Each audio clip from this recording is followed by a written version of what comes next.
Hi అండి. Pregnancy టైంలో urine infection rate తగ్గించుకోవాలంటే మనం పాటించాల్సిన 5 సింపుల్ టిప్స్‌ని నేను ఈరోజు మీకు చెప్తాను.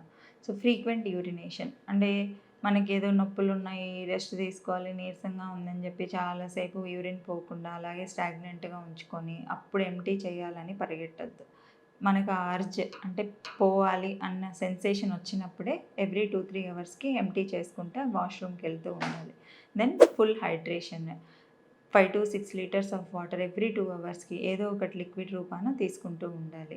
Then vaginal hygiene. యురెత్రా చుట్టూ ఇన్ఫెక్షన్స్ రాకుండా, వెజైనల్ ఇన్ఫెక్షన్స్ రాకుండా మనం నీట్‌గా వెజైనల్ హైజీన్ మెయింటైన్ చేసుకుంటూ ఉండాలి. Then loose clothes. ఎక్కువ టైట్ క్లోతింగ్ ఏసుకోకుండా loose cloth with good aeration ఉంటే మనకి ఇన్ఫెక్షన్ రేట్ అనేది ఆ ఏరియాస్‌లో తక్కువగా కనపడుతుంటుంది. Then vitamin C rich foods. Then blueberries కానీ, ప్రోబయోటిక్స్ ఇవన్నీ తీసుకుంటూ ఉంటే మనకి ఈ ఇన్ఫెక్షన్ రేట్ అనేది తక్కువ అవుతుంది. Thank you.